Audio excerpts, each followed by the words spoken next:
Assalomu alaykum. Oxirgi 1 yilda aktiv holatda rivojlangan ham bloger, ham muzikant va so'nggi kunlarda o'z kayfiyati bilan Instagram olamida shov-shuvlarga sabab bo'layotgan Ibrohim Erkinjonov bilan bugun barcha shubhalarga nuqta qo'yuvchi suhbatni amalga oshiramiz. Assalomu alaykum. Assalomu alaykum Xosiyat opa. Assalomu alaykum Qiyofa podkast kuzatuvchilari.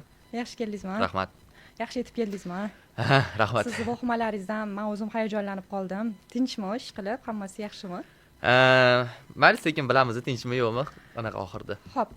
Qiyofa podkast haqida men qisqacha ma'lumot beraman. Aslida bu podkast har bitta insonni asl qiyofasi, odamlar ko'rmayotgan xarakteri, qobiliyatlarini odamlarga ko'rsatish va bu orqali odamlar to'g'ri narsani o'ziga olib, noto'g'risini olmasligi uchun biz shu loyihaga qo'l urganmiz. Fitna, g'iybat kabi yomon xususiyatlarga bu joyda o'rin yo'q. Va hozirda kuzatuvchilarga aytamiz. Bugun barcha haqiqatlar ochiladi, barcha shubhalarga nuqta qo'yiladi. Kuzatib turinglar. Shunga mos har xil savollar tuzilgan va bugun sizni shaxsiyatingizni maksimal darajada ochib beramiz. Rahmat. Tayyormisiz? Albatta tayyorman. Juda ham yaxshi. Birinchi savolimiz. Ibrohim, hozirgi kunda Ipochik adashmasam, Ipochik niki ostida faoliyat olib borasiz. Sizni tanimagan odamga birinchi bo'lib o'zingizni kim sifatida tanishtirasiz? Assalomu alaykum. Meni ismim Ibrohim. Yoshim 23 ta. Oilada eng katta farzandman va bitta o'g'ilman.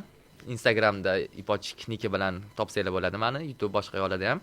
Muzikant, vayner, aktyor desa ham bo'ladi, qaysidir ma'noda serqirra ijodkor desa ham bo'ladi meni. Xo'p, shu qisqa lo'nda tanishtirganda shunaqa.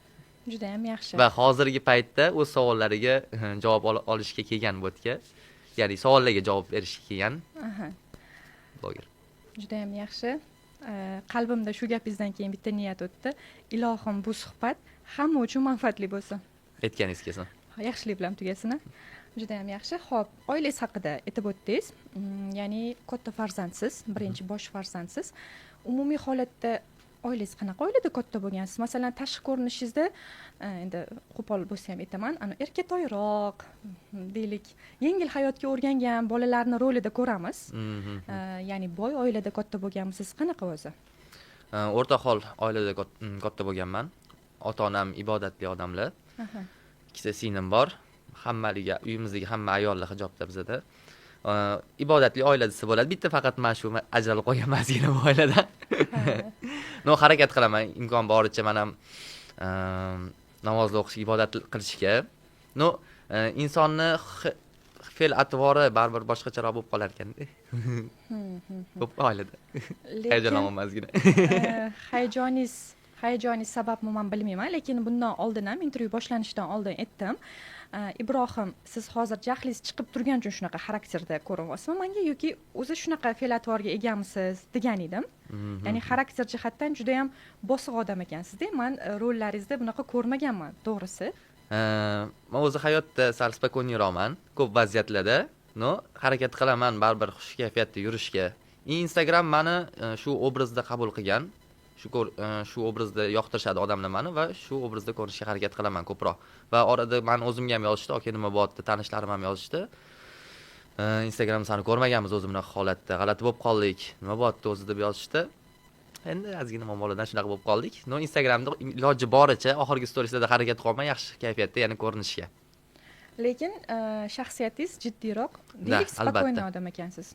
Juda ham yaxshi. Qalbingizga ozor yetmasin, buni ham aytib o'tishim kerak. Bu suhbatimiz navbatdan tashqari suhbat, chunki biz oldindan 1 oylik rejani tuzib chiqamiz. Rejamizda boshqa odamlar, ya'ni navbatda turgan edi, ammo siz vohimalar qilib tashlaganingiz uchun bu muammoga chek qo'yish maqsadida bu suhbatni o'tkazyapmiz. Rahmat sizga. Menimcha bu men o'zimga ancha katta va butun O'zbekiston qiziqyapti bu narsaga desa ham bo'ladi. Mayli. O'sha qiziqishlarga sabab bo'layotgan savollarga yetib kelamiz. Undan oldin sizni boshqa blogerlardan ajratib turadigan plyuslaringiz haqida aytib bersangiz. Bormi o'zi shunaqa plyuslar? Plyuslarga keladigan bo'lsak, serqirralik suhbatni boshida aytganimdek, serqirralik tomonim bo'lishi mumkin. Sababi men muzika yoza olaman. Vayn olish kerak bo'lsa vayn ham olib keturaman, ideya qilish kerak bo'lsa ideya ham qilib keturaman. Yaqinda ostikam sabab bo'lib aktyorlik kurslarini o'qidik. Aktyorlikdan ozgina xabarim bor. No, shu montaj qilish kerak bo'lsa, montaj ham qilaveraman, syomkasini ham, ya'ni shu serqirrali tomonim desam bo'ladi menimcha.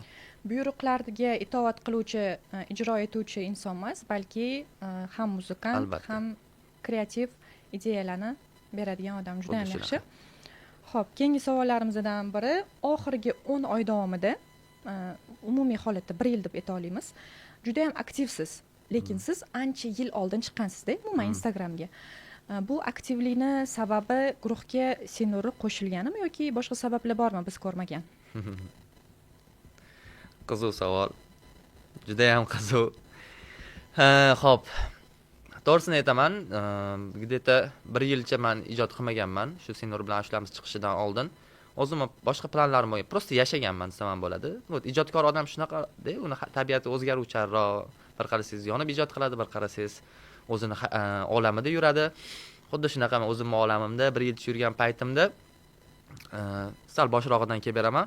Meni planim bo'lgan, men biznes qilmoqchi bo'lganman. Orada ozgina pulga tushgan joylarim bor. O'shandan keyin